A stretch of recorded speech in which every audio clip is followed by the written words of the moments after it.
We are finally back online again. So, welcome back, guys, to Paranormal Unplugged. And we have new guests sitting between us. Actually, our new co host. Like to introduce Mr. Andrew Darling. We traded 2 for 1. Yeah. Sort of like a football deal. Yeah. Well, thanks for having me. You're welcome. You're on here permanently now, but anyway. You're We sweet. had to trade you, and it cost us a lot of money, dude. Exactly. So, how we doing down there, Steve-O? I'm doing fine. Got everything ready to rock and roll. Everything ready to rock roll? Okay, I'm going to share this out real quick. So this way we have it going out to different places.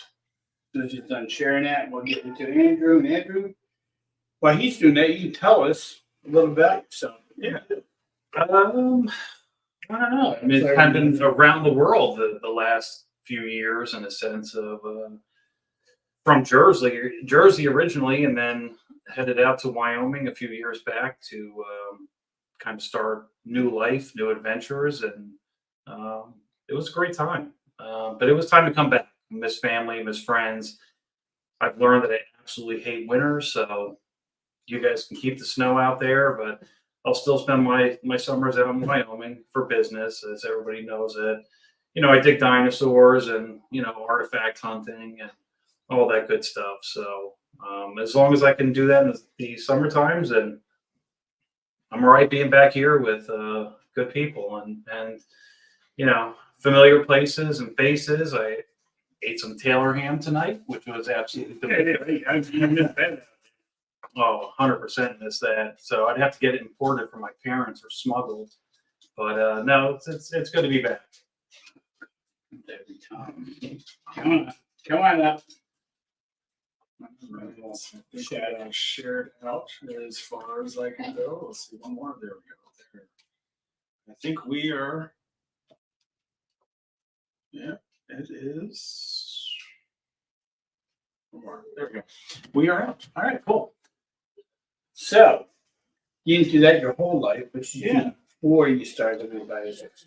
I actually was a cop. I was a cop in Jersey. I spent my career doing that, and unfortunately, due to medical issues, I was done after 15 years. And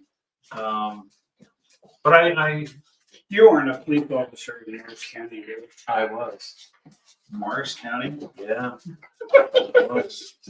So It could be worse. I don't. Patterson. All right, well, that's how we met. Yeah, that's true. It could be Patterson. But no, I definitely miss the people I worked with. I don't miss the circus, but or I should say I don't miss the clowns, but I miss the circus. That's for sure. I bet it's He has to say hi. different, Yeah, absolutely. But it was good. I mean, it was a job. Like when I was done with high school, and college was just not for me. And my mother's like, "Look, you're going to take the law enforcement civil service test," and that's what I did. And 19, I got hired on, and just did my time from there. And then when I took my retirement due to medical issues, I ended up going to the construction industry down by Philly. So I was kind of working in project management, doing that, and just stressed out every day. And then after COVID, I lost my job due to a lot of things changing in the industry and money. And so at that point, when I lost my job, I was like, screw it, let's just get out of here and start fresh. So we had been going out to Wyoming for years, vacationing, or I was going out artifact hunting, regular hunting, fishing. So I was familiar with it. So we moved out, we built a home out there, and quickly we realized after the first winter of 200 plus inches of snow and minus 50 degrees, it was like, oh shit, did we do the right thing? So at that point, I was starting to lean to coming back, and then we'll go back to the bash in the summer times. It was kind of solidifying things. But at the same time, I was also establishing business out there, doing everything I'm doing with dinosaurs. Currently building, a museum in Eastern Wyoming. So that's why I'm going back and forth a lot. How big is your museum out there? 40,000 square feet. Oh, wow. So you got to think like a warehouse. Yes. So, I mean, right now I've gone into it with an investor from California. Mhm. and we're just at the point where we're looking for grants because it is a nonprofit. So we're trying to raise money for, through grants.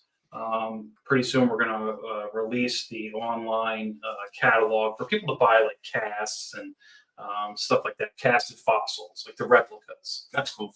So it would be a real bone, it'd be a replica. It would be a replica of the real bone. So that's what I've been working 3D on. printed?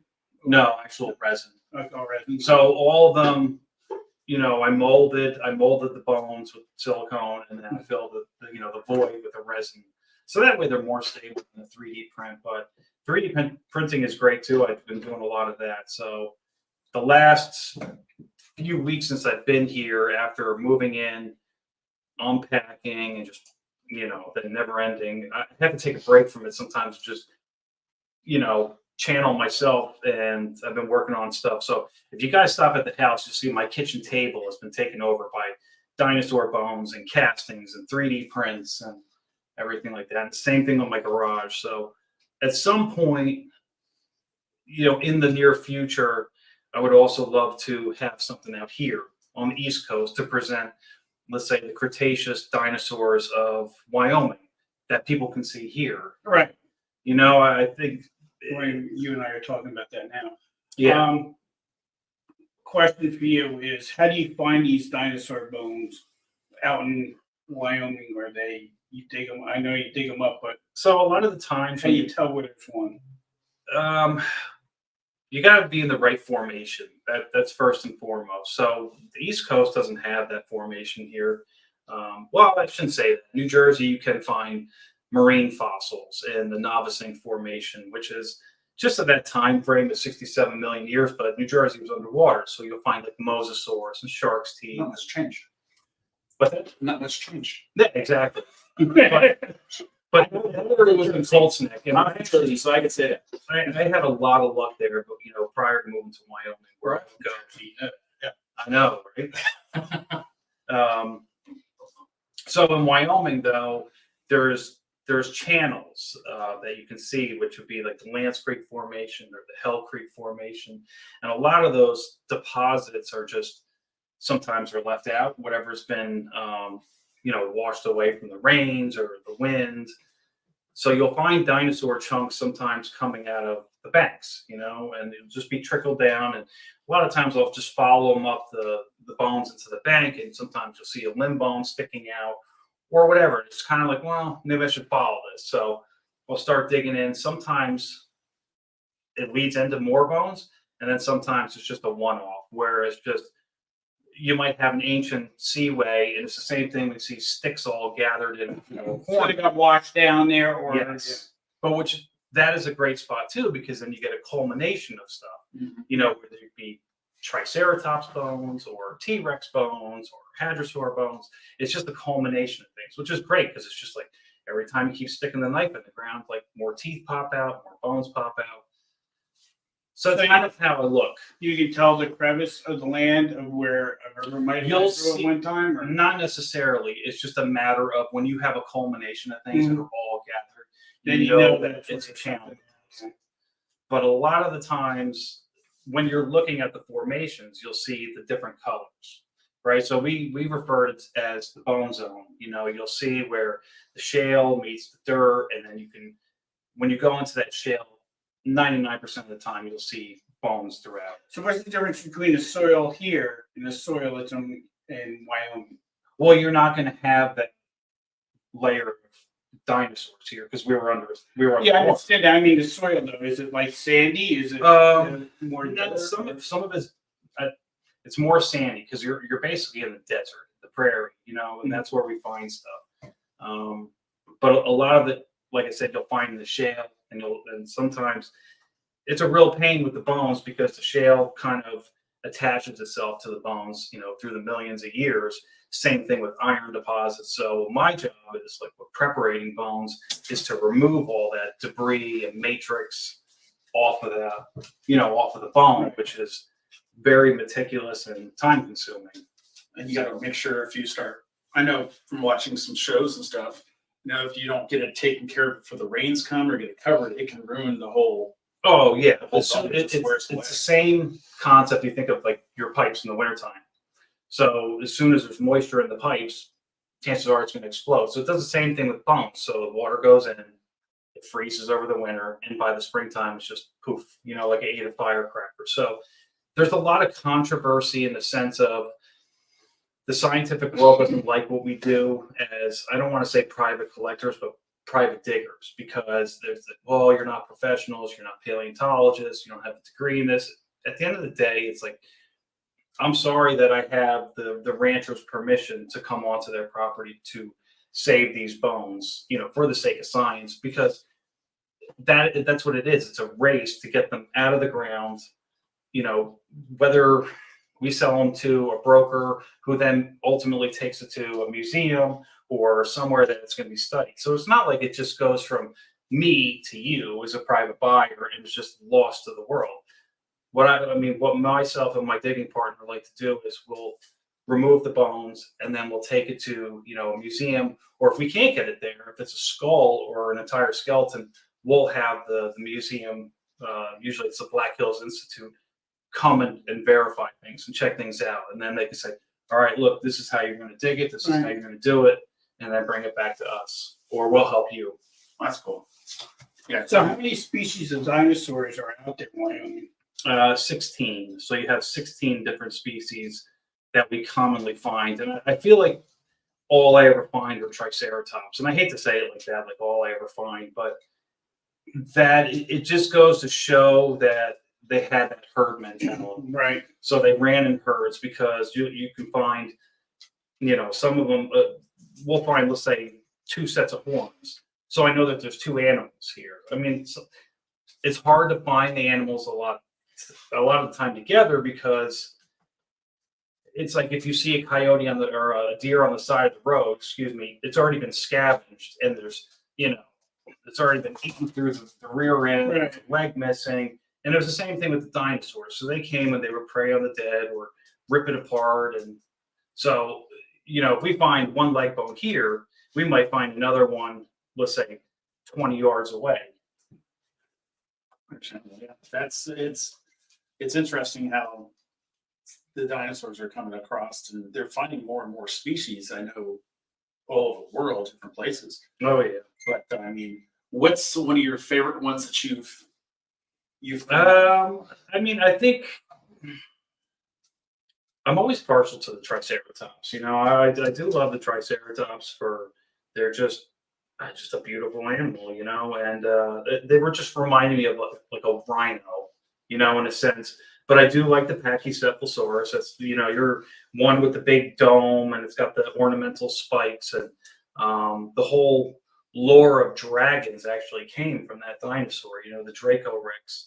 So, and I happened to find a couple years back that signature dome piece, and that there's a lot of controversy whether, they're like bighorn sheep where they would just come and ram each other's heads, or when you actually look at the dome itself, you can see that almost looks like nerve channels and blood grooves that go through it. So there's these hypotheses that they would light up like different colors, whether it be like mating or, cold season, warm season. So I like them. Honestly, I like them all.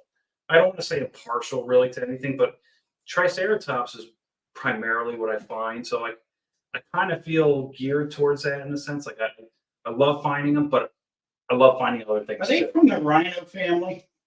I honestly don't know. I'd have to look that up.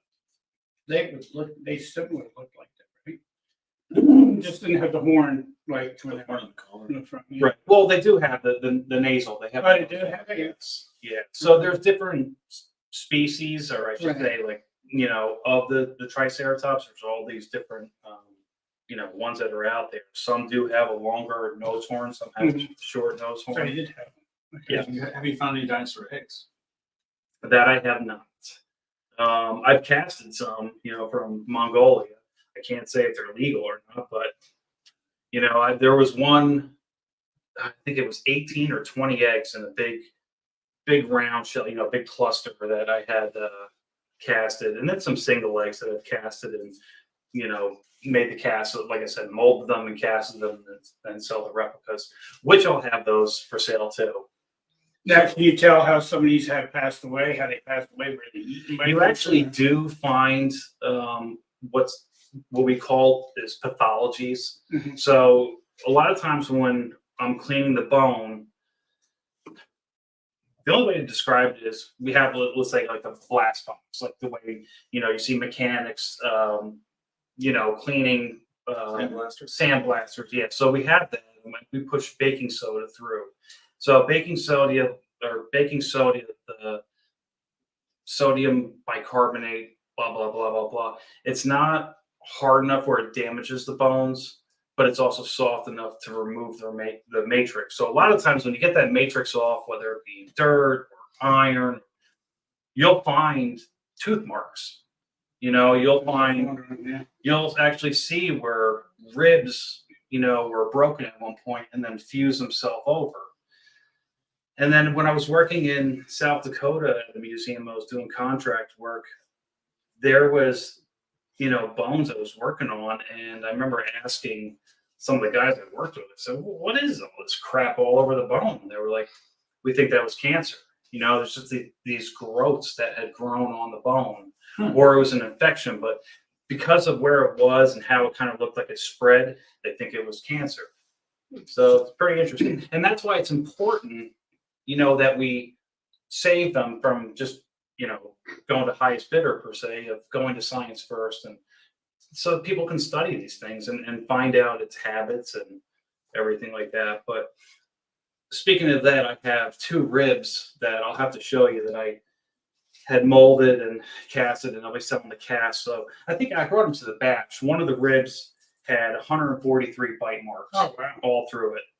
And then the other rib was just an actual perfect rib. So We have a viewer has a question. Pamela Barry has one on here. What would be the holy grail for you to find? As far as the payday, I mean, obviously everybody wants to find their T-Rex. T-Rex is, it's the mythical dragon that's out there.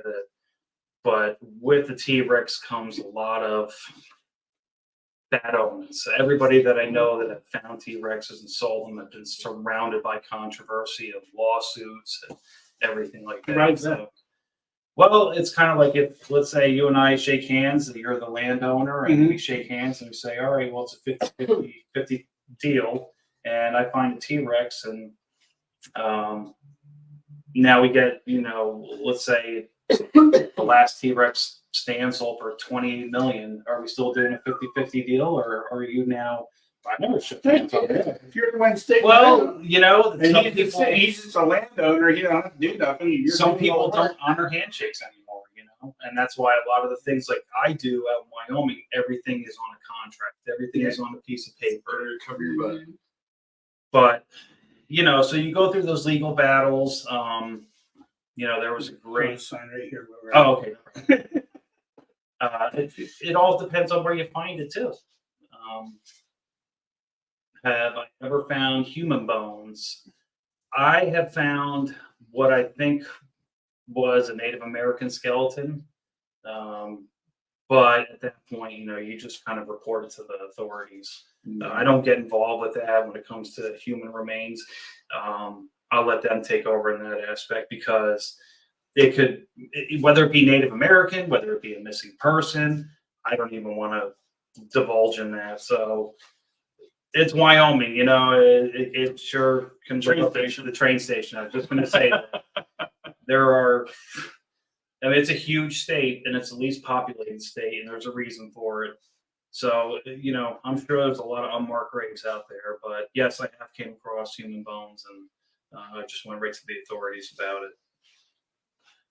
It's crazy though, and you start getting into the dinosaur stuff. I mean, I have some books that I had since I was a kid, and it shows different types of dinosaurs and things, and they're showing different areas of where they were at, and the different zones that you could find dinosaurs and stuff. Now, what do you think about them trying to recreate the woolly mammoth? I know we've spoken about this previously, and I'm partial to it because I love the Ice Age material as well. So, I mean, I've actually found mammoth bones in New Jersey. I won't say where, but I have a partial. Stadium? No, that'd be Jimmy Hoffa.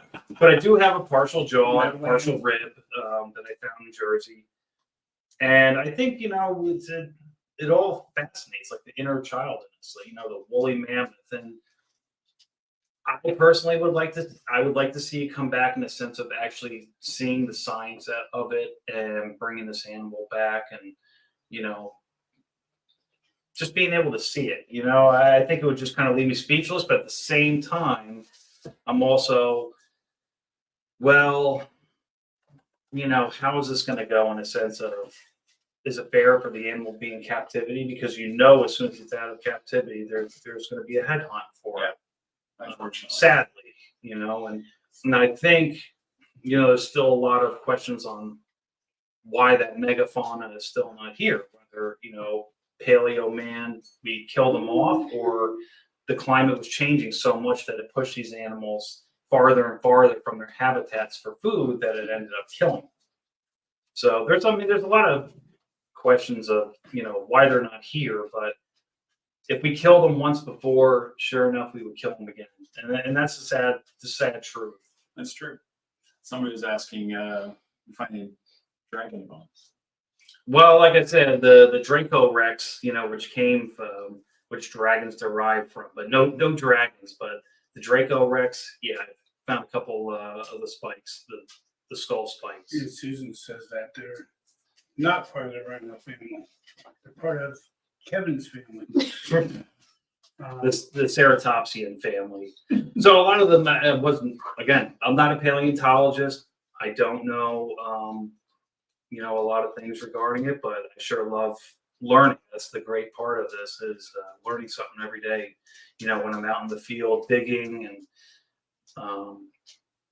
then doing my homework to what I found.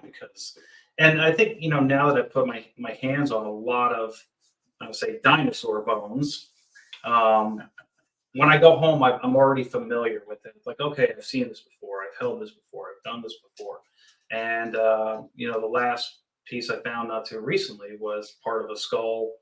And I'm sitting there looking at it, and I'm like, where have I seen this before? And sure enough, I went to one of my casted, skulls, my Pachy skulls, and I'm sure enough, it's part of the orbital with some of the horn clusters on there.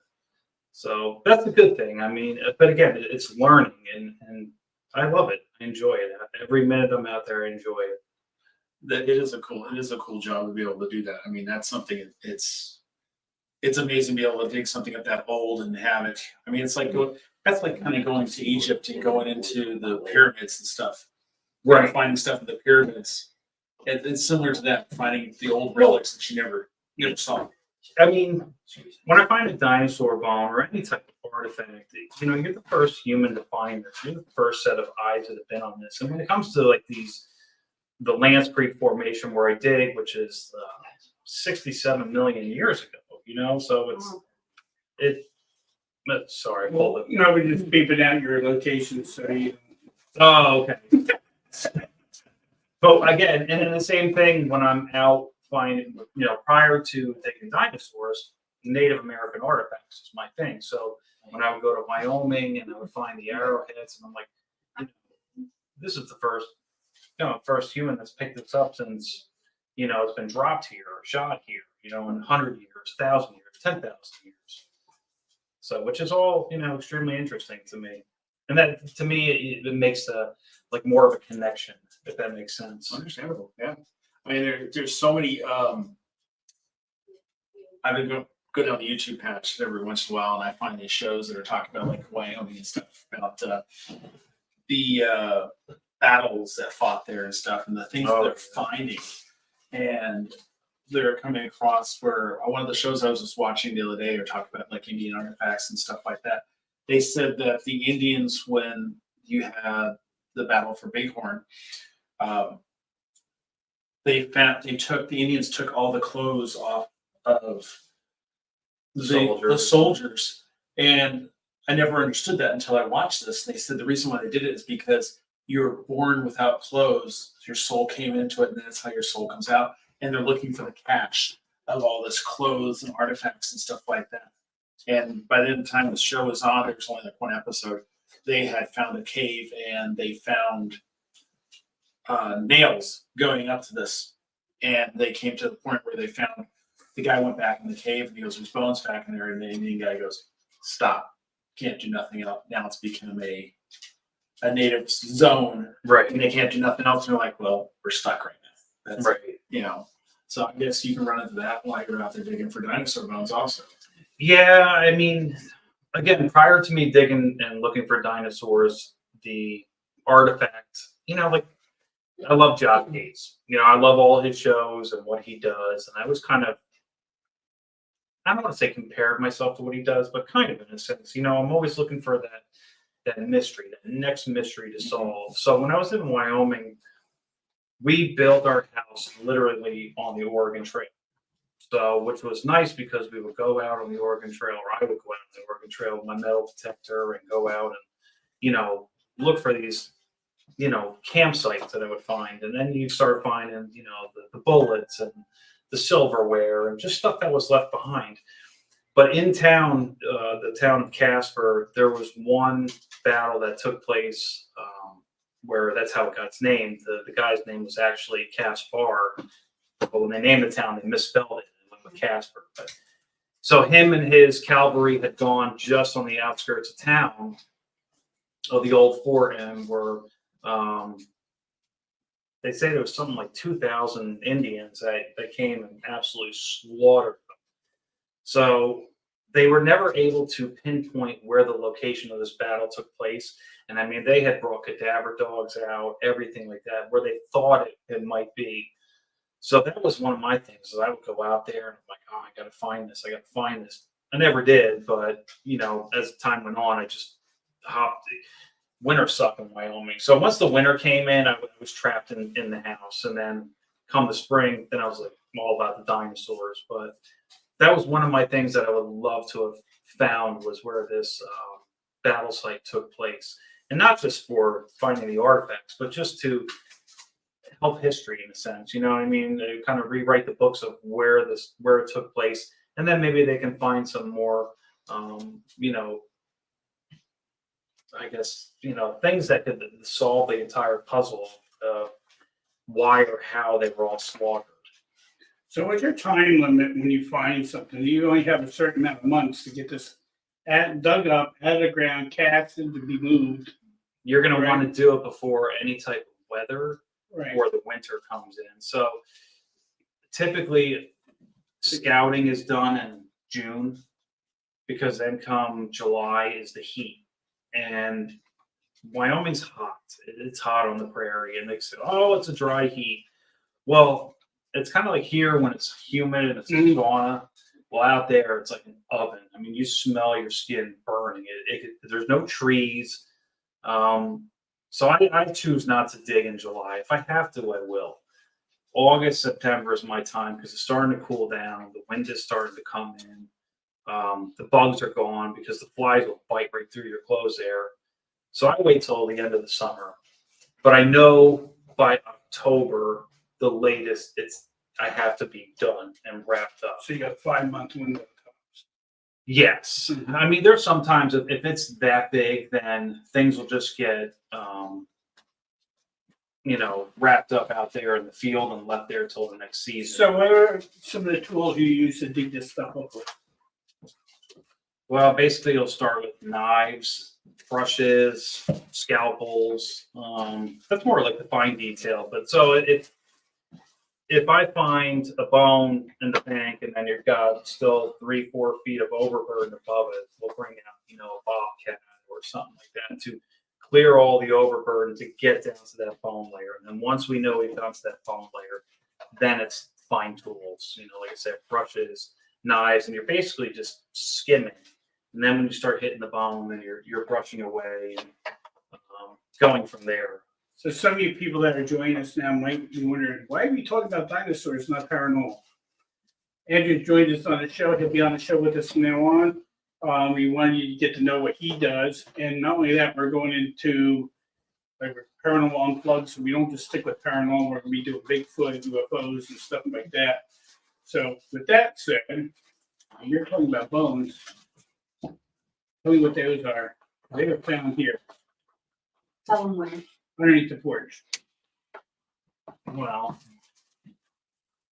I could tell by looking at the one that you got the, looks like the condyle end of a femur. So So that's human. that's what that looks like to me. Yeah, for size wise, yeah. Yeah. If there's nothing else around here, mammal wise, that is going to be that size. Right. That's not a deer because I did taxidermy for years when I lived in Jersey. So that's not a deer. I can assure you that. I don't mean to get bone dust all over your It's face. all right. Tell them that we did call the police and that the police have looked up. Yeah, they've like the police have looked at it. And what did they say? And nothing they can do about it. Yeah. So what are they gonna do about it? Yeah, he was like, we don't want 'em.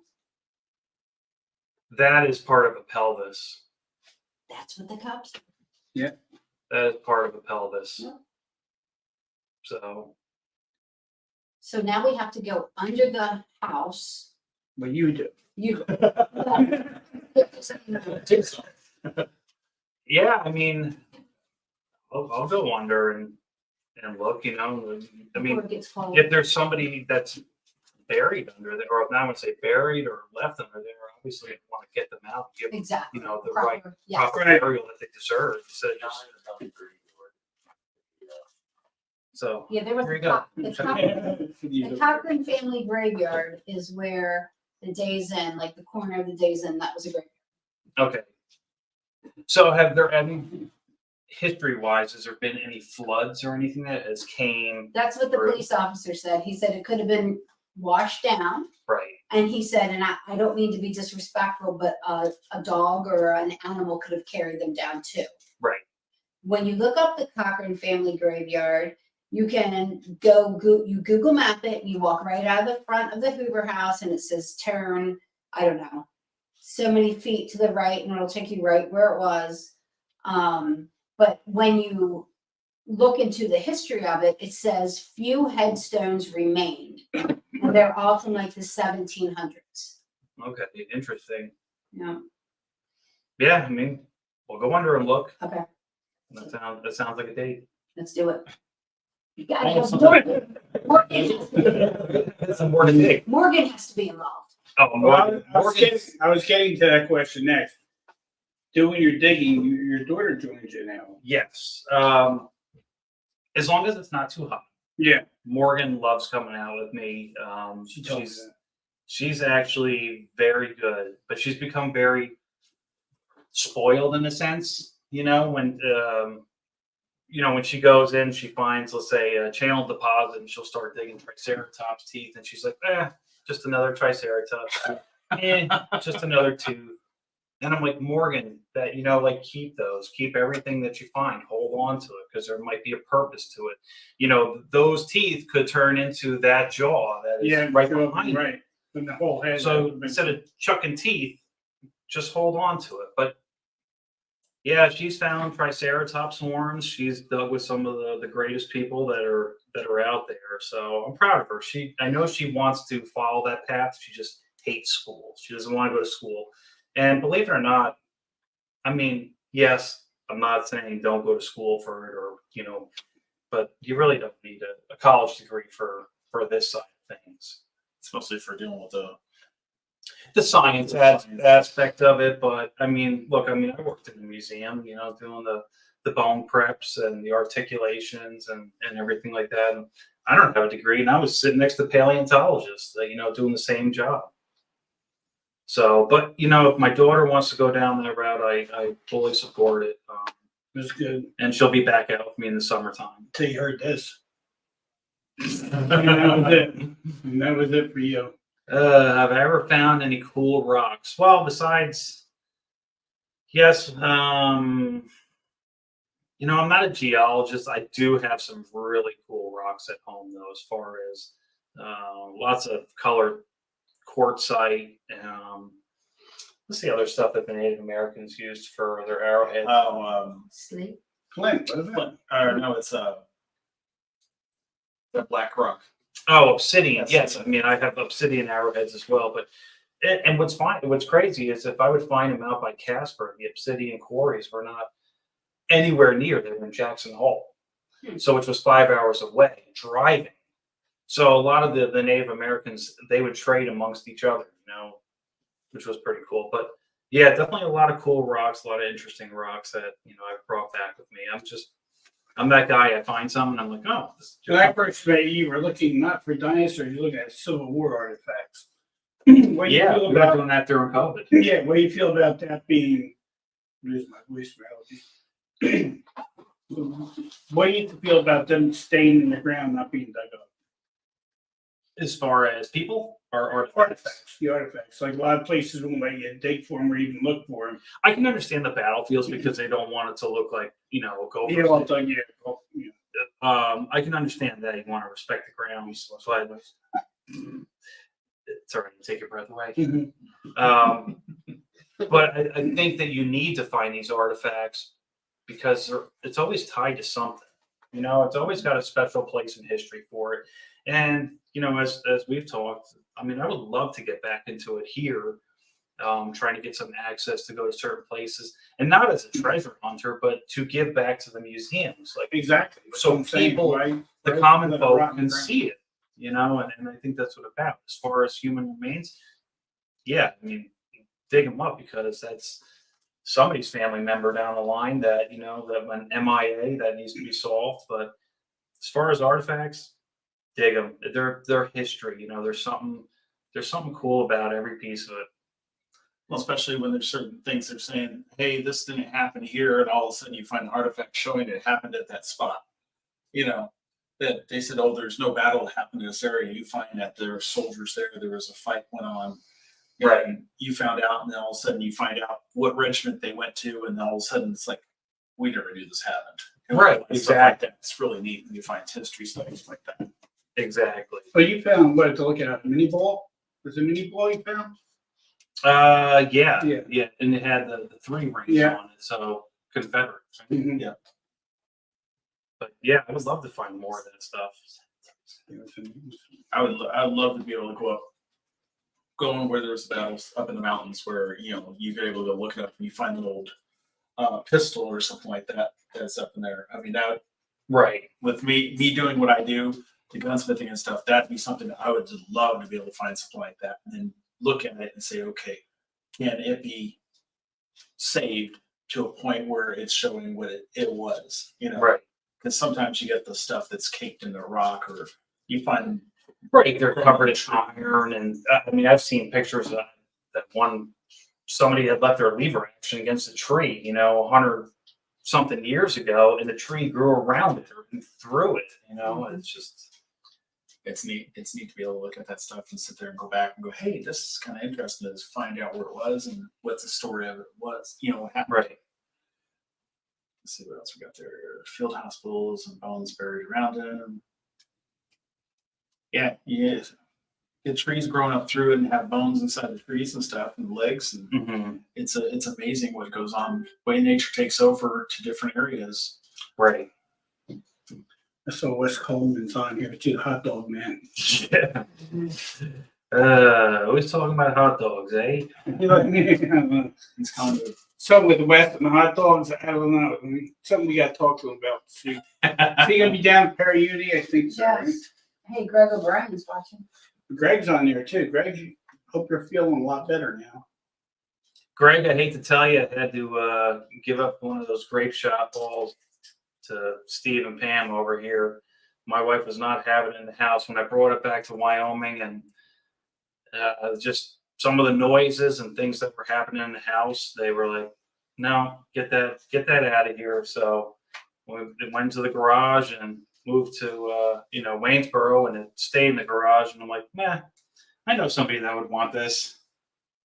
Yeah, it's that and a haunted wagon wheel. Yeah, I got that wagon wheel while in Wyoming because, like I said, we lived on the Oregon Trail, and so they had a museum locally, built for the pioneers and their stories and, what they had gone through. So they had some wagon wheels outside, and I said, "Oh, what are you doing with the wheels? Those ones, they're so brittle that we can't really display them, but they can't really throw them out either in a sense, or they don't want to." And I'm like, "Well, if I throw you, a couple Benjamins for it," and she's like, "Absolutely." So I brought the wheel home, thinking, "Oh, well, maybe I'll put it outside somewhere," but it was so fragile that I was like, "No, I'm going to put it in the basement." So put it in the basement, and that's where it sat for 3 years. And when I was leaving Wyoming and packing things up, I called them and I'm like, "You guys want a wheel from the Oregon Trail?" And they're like, "Yeah, absolutely." Now I'm not gifted in that sense of being able to pick up on paranormal activity or Well, now we're getting EVPs that say cowboy. right, and that's Yeah. what's Hmm. interesting. That's cool. So you know what? If it brings some energy to the house, then great. I would love to hear it. That's it's kind of crazy that wagon wheel probably came from here, went there, And now now back Yeah, here. but Sultan thinks the Oregon Trail went to his backyard. it went through my yard, that's for sure. It's when we lived when we moved in, Yes, it was the one. there was some I don't know if it was wind, but there was some weird things that were going on in the house. So I went and I looked at the old maps through the Bureau of Land Management, and I could see the dotted lines going right through my lot. And I was like, "Oh, That's cool. we actually built on the Oregon Trail." And then at the end of our road, you could see the ruts going up the hill and over. And then, a couple houses down, went back to Prairie, and you can see the ruts with the markers going through. And I never knew what the white markers were. I thought it was just gas lines. As a lot of times they are yellow or white out there. But when I went and looked, I'm like, "Oh, historic national, That's probably Oregon good. Trail." I'm surprised you didn't have more things happening at that house. Well, it's one of those things where maybe I just don't pick up on it. I pick up on the obvious, but when doors were slamming, yes, it's obvious. My daughter swore, Mackenzie, that she saw like a black figure run up the steps one night, and she would not sleep in her room or upstairs for a few weeks when we first moved in. And that's when I started to look into things more. Maybe I should have told you about your house. Oh, before you bought your house, Let me guess, there was a cemetery there. They moved it. no, okay. Yeah, they moved it over. So if anything happens to your house, Don't put a pool in. yeah.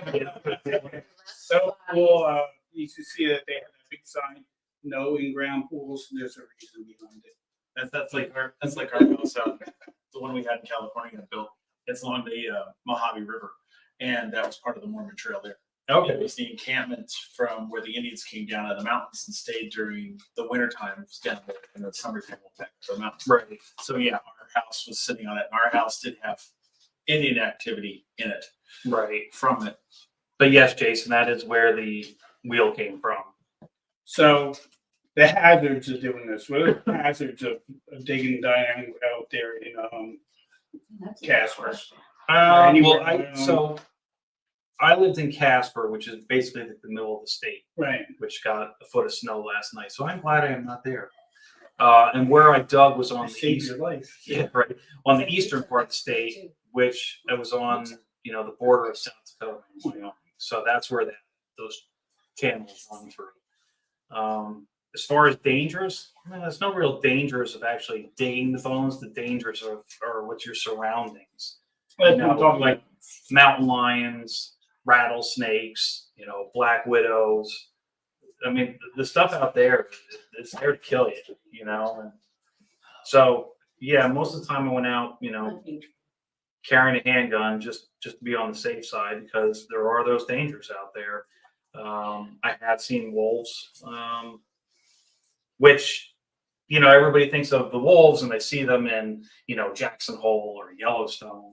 So when I'm going out looking for arrowheads in the middle of nowhere and I see this charcoal wolf, just staring at me and I'm staring back at it. And, I mean, it darted off, but by the time I could get my binoculars to get a really close look at him, he was gone.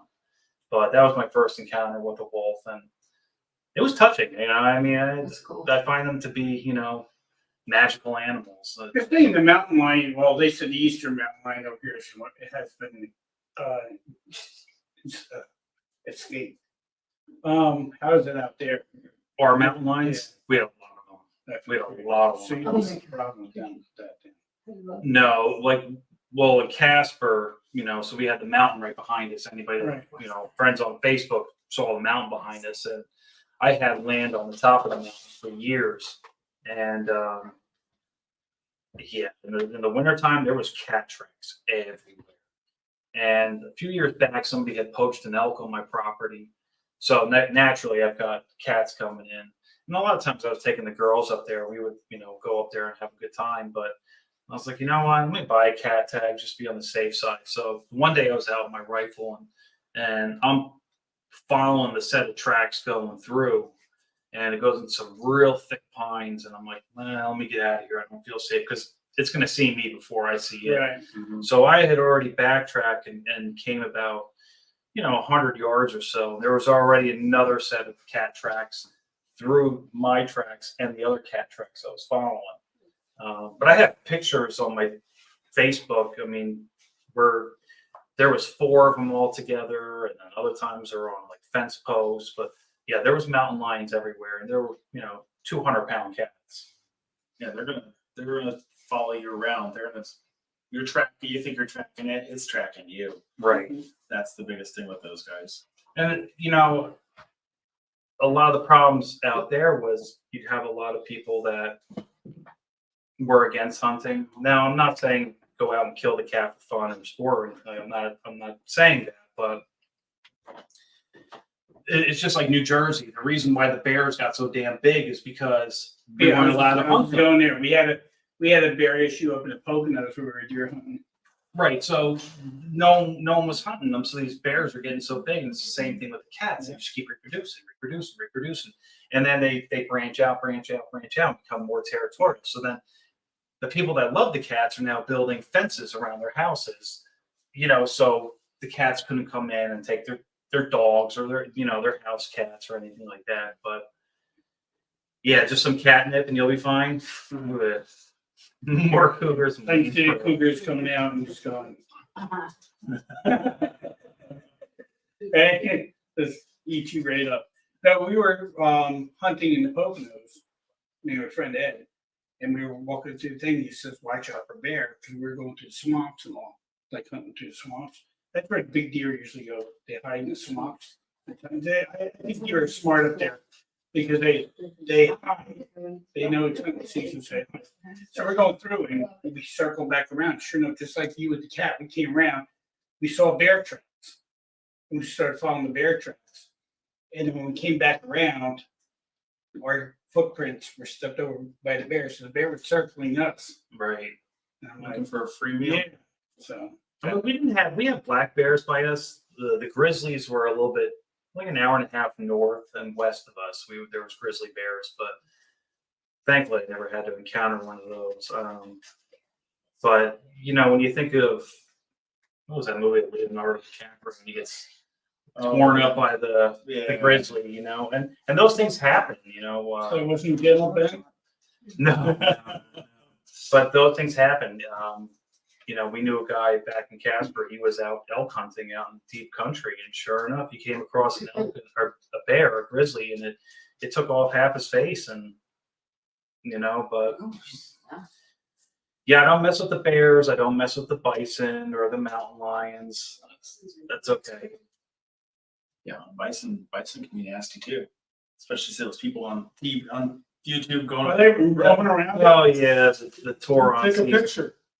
The fluffy cows. Well, you got antelope out there. Yeah, the pronghorn antelope. Yeah.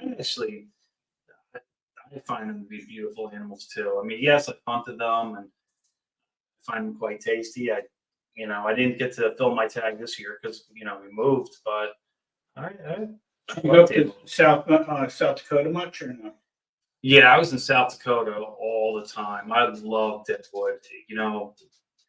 Had I moved to South Dakota instead of Wyoming to begin with, I'd have had a hard time coming back.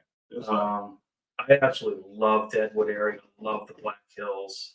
It's just, Oh, like there you we've go. been there. Yeah, mountain goats. I've seen the mountain goats up in Spearfish Canyon. I And saw that's them where at they- Mount Rushmore when I went there, all over the face, running around the bases. Yeah, Mount Rushmore. You have what's that other one they're doing now? Crazy Horse. Crazy Horse. Yes, I used to pass it on my way to work every morning. But the Black Hills is something else. And that's where they filmed the final scenes of Dances with Wolves. So I went to Badlands with my parents in an AMC Pacer. 1976 AMC Pacer pulling a pop-up camper. My father took us camping. I was 18 years old. I'm going way back in time. And now I fell asleep in the car. He woke me up in the middle of the Badlands. Now, I went from trees to nothing. I thought it was on the moon because it looked like craters. Right. The moon was shining up. It lit up everything. I'm like, where am I? You know, I was like, Badlands is pretty amazing. Oh yeah, If you were into fossils at that time, I mean, it's just abundant. Oh, I'm sure. And stuff like that. nothing survived. And then the funny thing is, when we come back out, I said, Dad, stop by that sign. It's this big warning sign they have. Before you enter the Badlands, it tells you what to watch out for, and snakes, and all different types of snakes. It shows you. And then I ran in quicksand Did you? out there. Oh yeah. It wasn't in that state. Didn't do its job. No, I got pulled out though by a guy, a pickup truck and rope.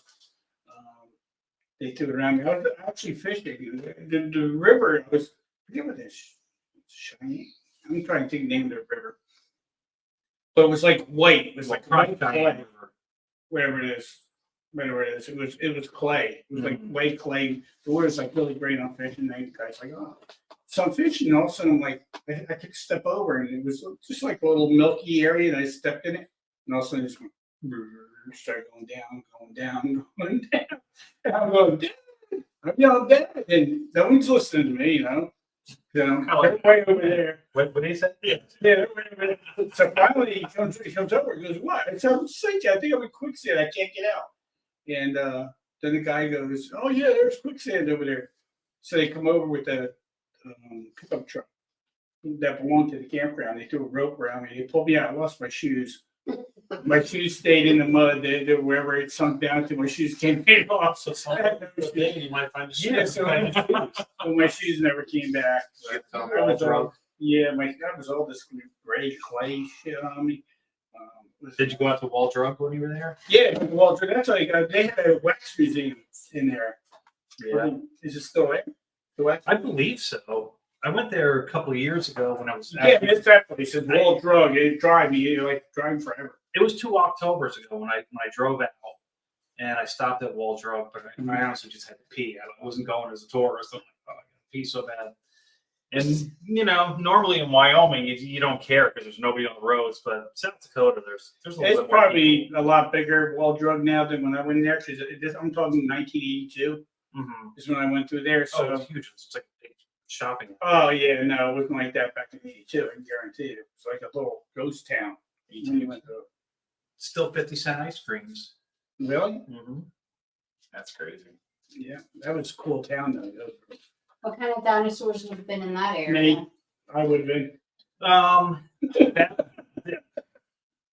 I think area you still had what's called the Hell Creek Formation at the north end of it. So same thing, T-Rexes and all Okay. that type of stuff. Megan, we'll see you there. I'm sorry. See you there, Megan. On the south end of it, you get when you're into the Badlands. There's a lot of Pleistocene, Ice Age, so turtles and oreodons and saber-toothed cats, titanic deers, stuff like that. All really cool stuff. And that's why I like variety. So if one day I was like, I want to find another Triceratops today or a Triceratops bone, I would go to the White River Formation and look for turtles. And that's what I would do is go That's find cool. turtles. That's cool. That would pissed off Turtle Man though. You ever see his show? No. You ever saw Turtle Man? No. You have to go right in the water, grab these snappers right out of people's ponds. They'd say, I got nuisance. You call him, hey, Turtle Man, come over here. I got like 5 snappers in my pond. Nah, One no of them gone. thanks. And he's over there and he dive into the water and come up with these snappers in his hand. No thanks. Huh? No thanks. He lost 6 fingers.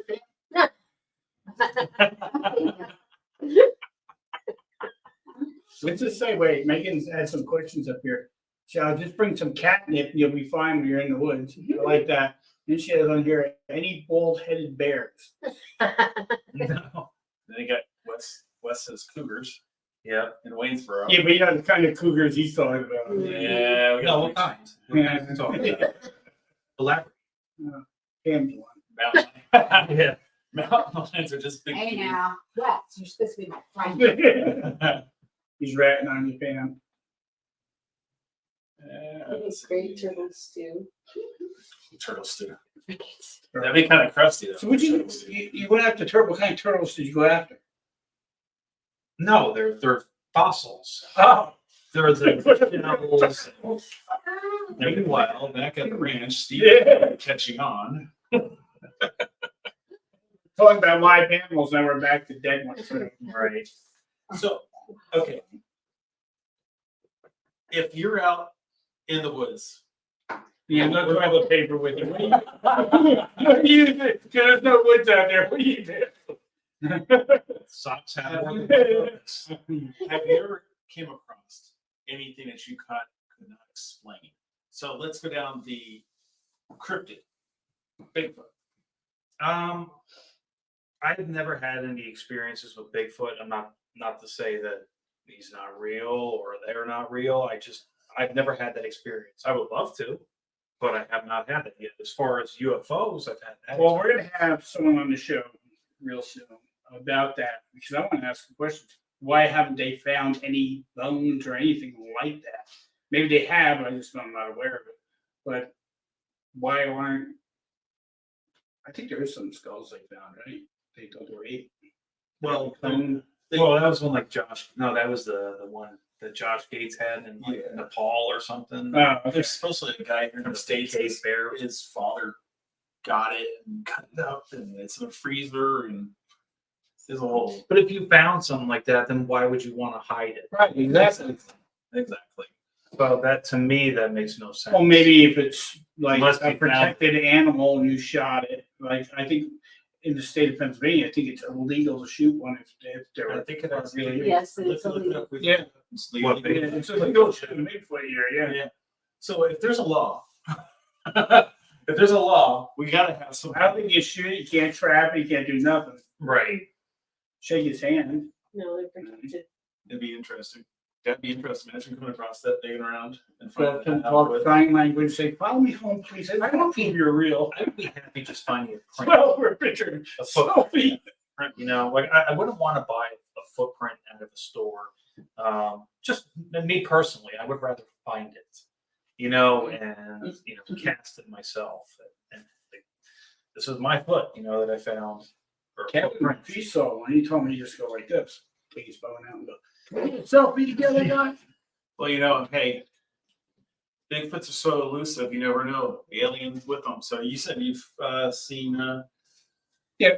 I know it was years ago. We weren't even living in Wyoming at the time, but we went up to our mountain property one night. You know, it was Kim and the kids, and behind me was so we were at the highest point of the mountain. We were at 10,000 feet above sea level, and you could see hundreds of miles to the south going towards Colorado. Couldn't see Colorado, but you could see hundreds of miles, and it's nothing but prairie there and other mountains. So we saw all these lights in the sky, and let's say there was 7 of them, and they were all just stagnant. And then let's say 3 of the lights went out, and then they would come back closer, and then these ones would go out, and they would be matching up to them, and they were like inching towards us, and you would see them moving around too at the same time. I'm like, what the hell is this? You know, what are we watching? So the kids were starting to freak out. But now they were getting really close, and I'm like, all right, you know, I don't want to be the next person that's zapped up into the sky and probed. And I'm like, let's get the hell out of here. Kevin just said that. So. You got P. Diddy? I was just seeing Yeah. how close Area 51 Funny. was to Casper. It's a little far. Oh, it's a little far. 633 miles from Casper, Area 51 is. So I don't think you're seeing anything from there. No. But there was a lot of weird things in the sky, that's for sure. And I mean, because when even our house was 5,000 feet above sea level, so you're that much closer to the sky. I mean, we could see the satellites going, but then there were some things that just didn't add up, you know, and I wasn't going to, hang around to figure it out. Anybody that knows me knows I'm running from ghosts. I'm running from UFOs. I'll be running from Bigfoot if I see it. It's just I love So it. we're gonna have to stick Andrew in a haunted place. Yeah, we'll do what we did to Joe Natalini to him. Yeah, it didn't last long in the Farnsworth house. But I can't blame him. He put a trail camera up and tried to name the McFarland? McFarland room. And he set it by the dresser. He laid in bed. His camera clicked off or on, flashed, whatever it did. It woke him up.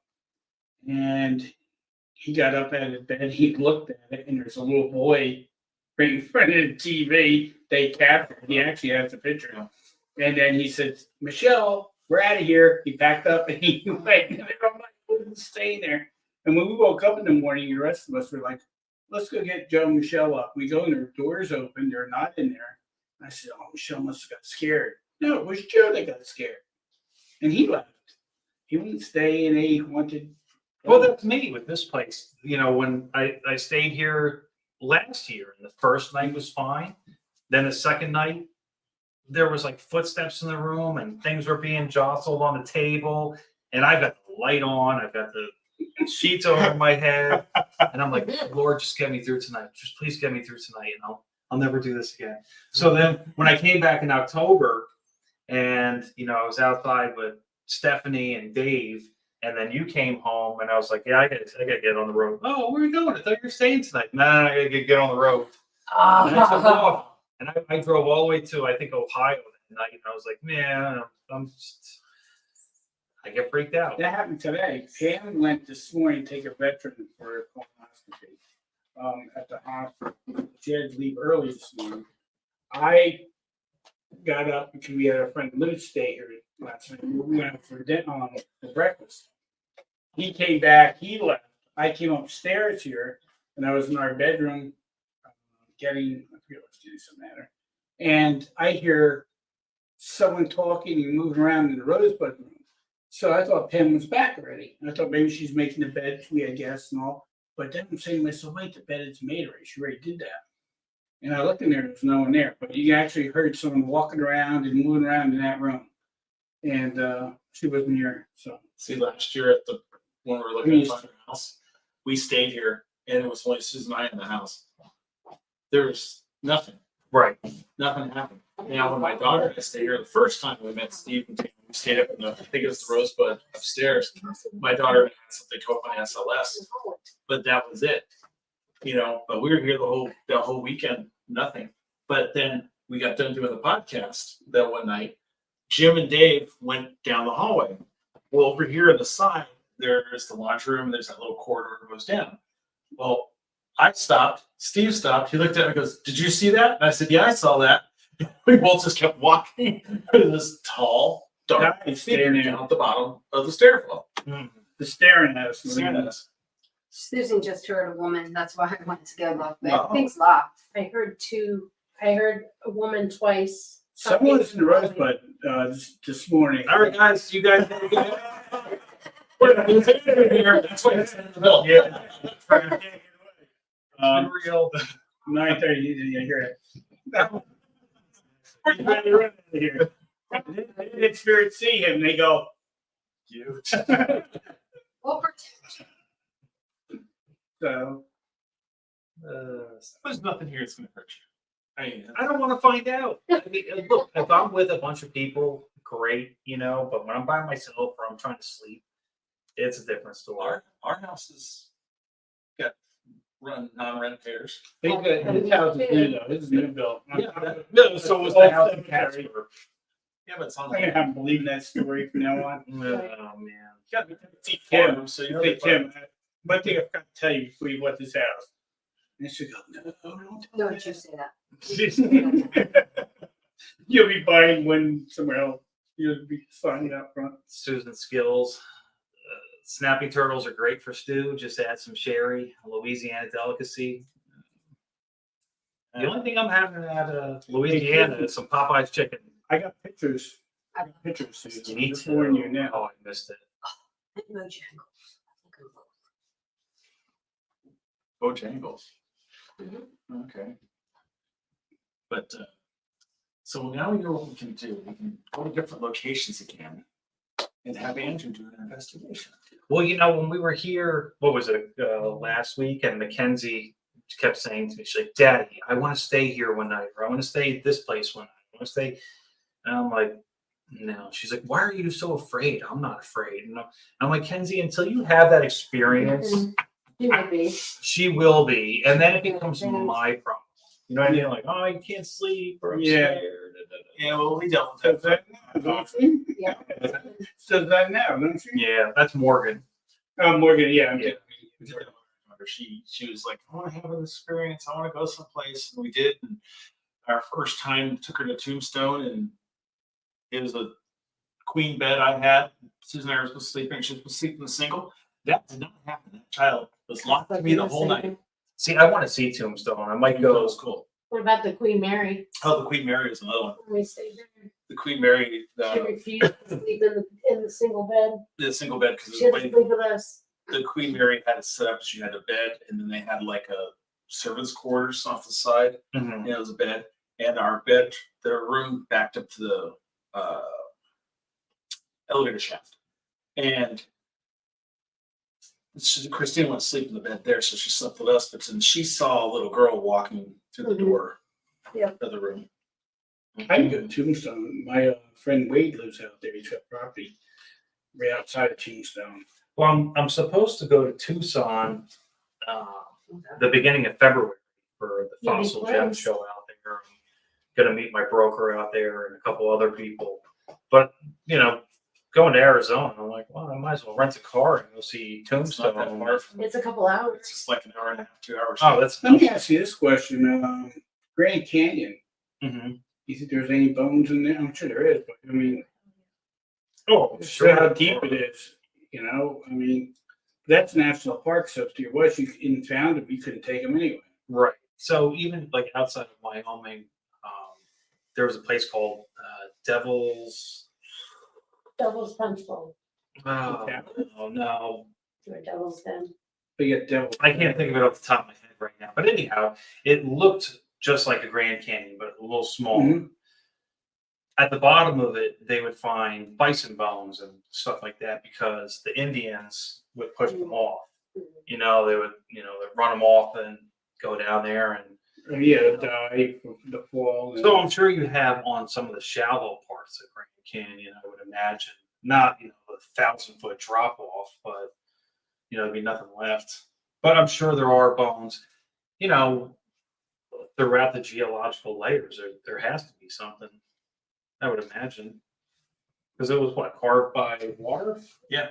All right. Well, we have other areas. The only reason why I asked is we have other areas in Wyoming that have been carved by wind because it's that windy there. So I wasn't sure if it was Yes. wind or water. It's probably both running through there. Mhm. But yeah, if you get to go to Tombstone, Tombstone's pretty cool. We have a couple of people we've met there that we became as friends with. Those are Dosing at the Birdcage Theater and stuff. Right. There's a lot of stuff out there. They have, a mine. And I know when we were out there at one point, they're talking about opening up these old mines and having you be able to go climb through them and go back in them. I don't know if they've ever started with them or not, but Right. I think we've been there, 4 times? I've been there Oh, you have. I've been there You've seen 4 it. times, and it's pretty neat. It's pretty neat to go there. I mean, it's for ghost investigations and stuff like that. It's kind of cool to be able to go in some of the buildings and stuff. Mhm. We've done that, but just seeing a history, like if you go to the Birdcage Theater, going to a day tour and seeing the way the place is set up, it's amazing. I'd love to investigate the mines Yeah. over there in Tombstone. Those are neat. That's the, after seeing Deadwood and, my dating partner, Aaron, he was like, did you ever watch the show Deadwood? And I said, no, I never watched it. So I ended up watching the 3 seasons plus the movie. And then it put everything together for me, the Gem or Mr. Woos. And it's just amazing that outlaw mentality that went on there, the brothels and feeding people to the pigs to dispose of them, and just Wild Bill, being shot there, and it's a really cool place. And they do have a couple of the hotels there that they run ghost tours through. And I think Ghost Adventures was there years ago. They did one of their specials there on Halloween. It's just the history is between the Native American and then the outlaw history that's there. It is something else, and I think that's why I'm so drawn to Deadwood. It's just fantastic food and beer. But That's like Tombstone. They got the tunnels underneath the city, Mhm. and they know they're there, but you can't get access to them because they're so dilapidated and stuff. No, it wasn't Devil's Tower. I've been to No, Devil's I'm Tower. saying, look what they say is there. Oh, It's a rare rock, right. but it's made out of, and it says it's grained rock with large crystals in it. So I wonder what kind of crystals are in that rock. I mean, I went to the outskirts of it, but I never went, Yeah. hands on to it. But I mean, I drove by it plenty of times. I mean, you can see it from quite a ways, out. But I mean, it's that big out there. That's like traveling across country and stuff. You get to see all these different places that most people don't get to see anymore. They're always flying over and don't even see. Well, that's it. Like even living. So it's like when we lived in Jersey. How many times did you go to the Statue of Liberty? You just didn't. It was just there. You So can see it, yeah. right. So living in Wyoming, I'm like, man, I'm not gonna go to Devil's Tower. I'm not gonna bother going to Jackson Hole. I'll go whenever. And it just never do it. But now I've lived here for, how many years have I been here now? 7, 8? I've never been to DC. well, you're not missing much. No, I'm not. I want to go to the museum out there again. I would like to go to the Smithsonian. Smithsonian's pretty good. The Air and Space Machine is pretty I good. went to that one years ago. Do my Pepsi load commercial like Kevin's forgetting to do, but I'm just. Oh, well, you know what? Let's take a commercial break here. Thanks, Kevin. I just wanted sponsors to get mad at us. Yeah, let me get in there. Let me figure out where I'm at here. I gotta figure, do this stuff.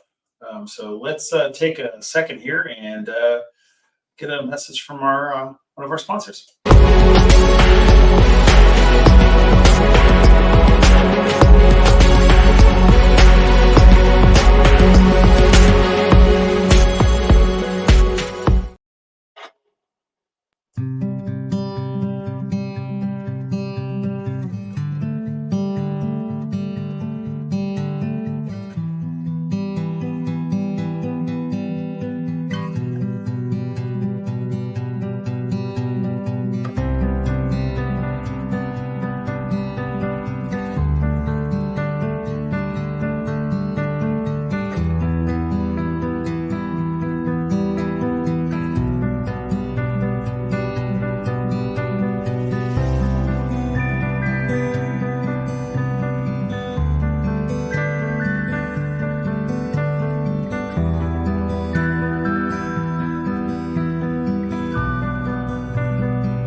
Urban Edge, a distinctive edge your tattoo needs.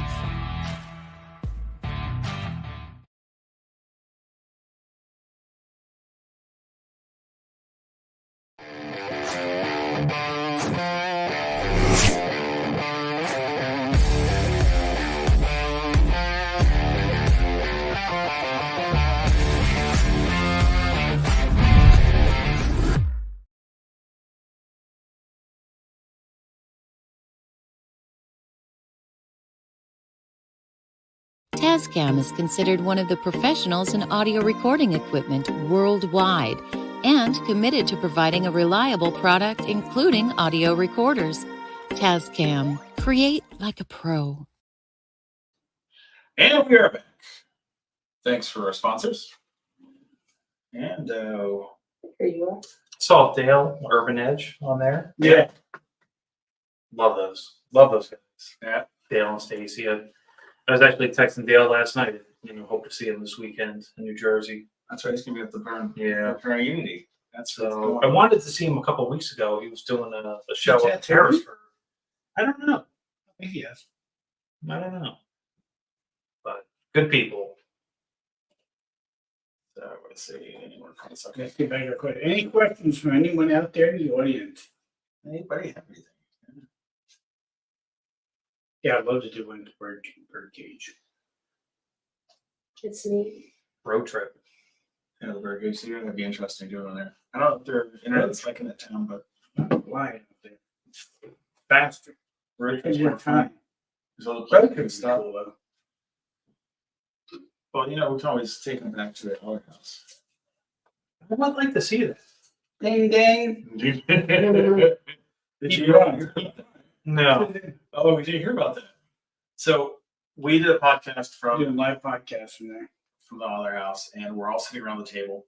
And so you have a back staircase, which we can see the back staircase, we can see the front staircase. There's no way anybody was in the house. We already knew that. And the little bell, like school. Yeah. We're sitting there and all here, and you hear ding ding came through on the podcast. That was cool. They Yeah. put it on the staircase, and Andy Andrews said, if there's someone here, just ring this bell anytime. So we're going to the podcast, and all of a sudden, it was like another 20 minutes later, ding, ding. And you had to hit it just right to make it go ding, Right. ding. Because that bell, if you hit it too soft, it would hang up. If you hit it too hard, it'd be too loud. Right. So I was over there pounding on the staircase trying to figure out how it did it, and then finally got it to go, and you could hear it come through. It's pretty cool. When's the next time you guys are going there? Anytime we want to go. Well, we check the schedule. Do the podcast out of there next week. Yeah, we could do that. Yeah, we can go over there and do it from there and see what happens again.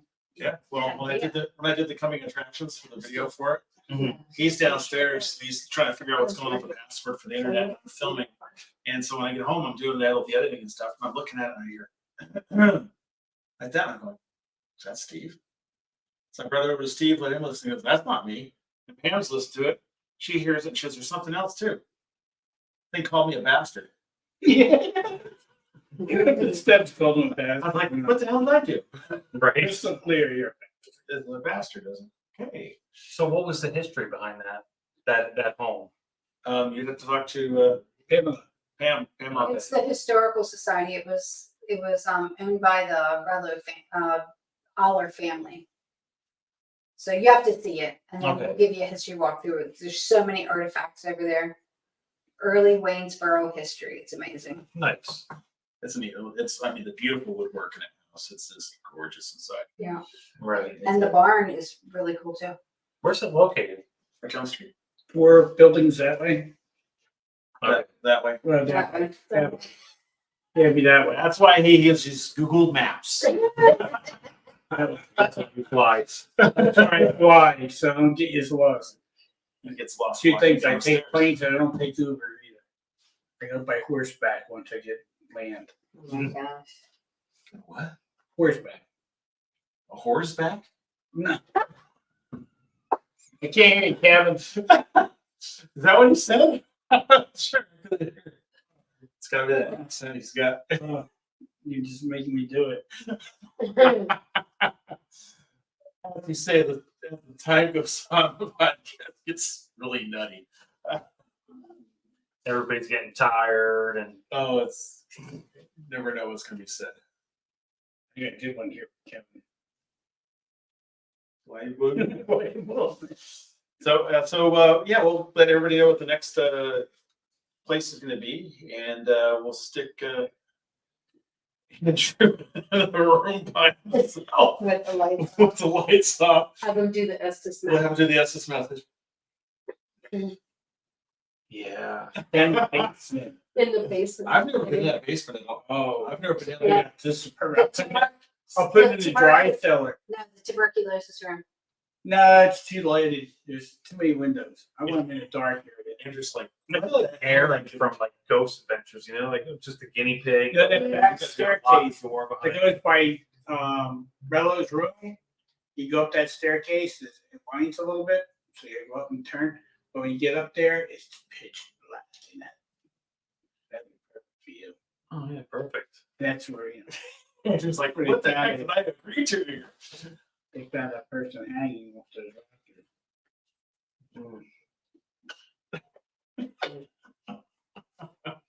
I'm ready though. I'm ready for a good investigation, honestly. rafters. It's been You're gonna be going on a lot of stuff. right, but now Yeah, that, you know, now that I'm back and I'm actually living out here as to, you know, driving from Jersey, you know, before I lived in Wyoming, you know, because I would always run out with Ernie and Dave and you know, go on their ghost tours along with your guys' stuff. But you know, We're taking this on the road, you know. what's that? Podcast goes on the road. So everything's portable. Okay. So once we have Wi-Fi, we're good. We just gotta make sure they got good Wi-Fi there. So Yeah, that's it. No Wi-Fi, and we have ways of traveling. we got the best equipment, our Tascam sponsors. Yeah. And give us all their stuff there. So Very nice. You could get like beef jerky or something. You know, we always talk about I'm waiting, Jack waiting for Links. Buc-ee's to come up here. You ever go to a Buc-ee's? I'll sit here and talk Jack I'm not Links and talking eat about beef jerky. And Sasquatch. Heck yeah. Nah, I'm talking about Buc-ee's to get Ben's live and she goes over and start drooling and everything else. What's Buc-ee's? Buc-ee's is Uh-oh, a he huge, doesn't know what Buc-ee's is. Buc-ee's is a huge gas station. I got like 100 pumps there. Paranormal. All right, but it's like a mall when you go inside, and they got probably the distance of this room, like from here to past Susan's that brick wall, twice that length, Mhm. filled with a counter of all different types of beef jerky in it. Where are they located? They're not All here yet. over. They're working their way up. One in They Texas. started in Texas. They're in Tennessee. Virginia. They're in Ohio, I believe now. You know, it's funny. I think I did see something like that in Ohio. Did you? Driving on 80. But I'm telling you, when you get beef jerky there, you get strips about that long and about that long. They sell it by the pound. And it's smoked, teriyaki, they Yeah. have cherry, they have, I mean, all these different flavors and it's It's true. to die Yeah. for. And the So is it brisket Buc-ee's sandwiches, brand? Yeah, Yeah, it's a big gas station. it's fresh jerky, so they tell you if you buy it, make sure you put it in the refrigerator, don't leave it out because it will go bad. Maybe that's a sponsor you should be working on. Yeah, I know, we got Buc-ee's. And you know, their pulled pork sandwiches are awesome too, because they do it right there. They pull it out. Like, the other things we're talking about and working on, so I got a lot of sponsors for that too. Some are on here that I can bring over. Right. They'd love to jump on board, I'm sure. But again, back to everything. Now that I'm here, now I can start, you know, another foundation of building. Like I said, I want to have, you know, a museum out here for kids to come, you know, school kids, visitors, to, you know, they get to see something that, you know, they might not ever see in their life or have a chance to. That's good. You know, that's kind of cool because, you know, there's a lot of kids out here that might be interested in it or want to see it and get more interested in it. Right. And spark in them to go further and learn. And if they can't have it, like they're going to the museum. Right. Waynesboro might have a building, because, you know, they get buildings through taxes. Like, Right. you know, people don't pay the tax, they leave the building, they just walk away. Who ends up owning, like this piece of property right down the street? The town has it, so they sell it. I wonder if they have a warehouse or something that could be turned into a museum that they would be the sponsor. You know what I'm saying? They have the building, Right. and You know, like my whole thing is I would love to have a lab that kids could actually partake where, you know, Right. they're there with, you know, their micro abrasive pen and they're working on a bone, or they have digging kits that they can take home and, you know, and like instructions on how to, you know, carefully take a bone out of there or make some casts, or, you know, like just doing something fun where they, you know, it's educational, but it's also fun, you know, it's like me, it sparks the inner child in me. So I can only imagine what they go through and what I see Morgan going through when she finds stuff, her excitement, she's there, she's, you know, all into it, the brush, and some glue, and, you know, it's, And Again. get kids hands on, you know, even if it was a replica. right, They, exactly, yeah, that they could work on, act like they were actually working on a real bone. right, You know, you could put it in dirt or casting, have them chisel it out. right, stuff that they can Yeah. take home with them and everything like that, so. Yeah, I think that'd be kind of cool. I think it'd be really neat to see, because there's so much stuff out there that doesn't. There's so much stuff for kids to do. There's not enough for them to do. If that makes sense. Right. And the stuff that they're getting into is not getting them any further in life. It's hindering them for things that they're doing. So something like that would give them some knowledge of what they're doing, and that can be put onto different things in their life where they can go and do. Right. So it's kind of neat to be able to see that being done. I think that's going to be amazing to have that, be able to do that. Right. And, you know, at the same time, it's like they can come down there and see a T-Rex skull or a Triceratops skull. They don't have to drive all the way to DC for it, you know, Mhm. or Pittsburgh or, Yeah. and I was kind of let down when I went to Harrisburg last summer. I drove through there because I wanted to stop in the State Museum and see all that they had. And I'm like, they don't have shit for dinosaurs, you know, and I was kind of disappointed. You know, it's like, if you're going there, it's a natural history museum per se. You want to see some stuff. I get it. Maybe it's not to, you know, Pennsylvania, but people still want to see those types of things. Yeah. I mean, you got Greencastle too, and I'd rather keep it in Waynesboro, you know, where we live. Right. But, you know, it can't hurt to ask the town. There might even be someone here that has a building that may want to partner up on some type of museum like that. Right. And so the kids can learn, you know, Right. I know and pitch our idea to them. I think that'd be a great idea. Mackenzie was telling her teachers, you know, when she started school there, like, oh, you know, what do your parents do? And she had, you know, told them, oh, my daddy was a, you know, retired police and now he digs dinosaurs. And they're like, wait, what?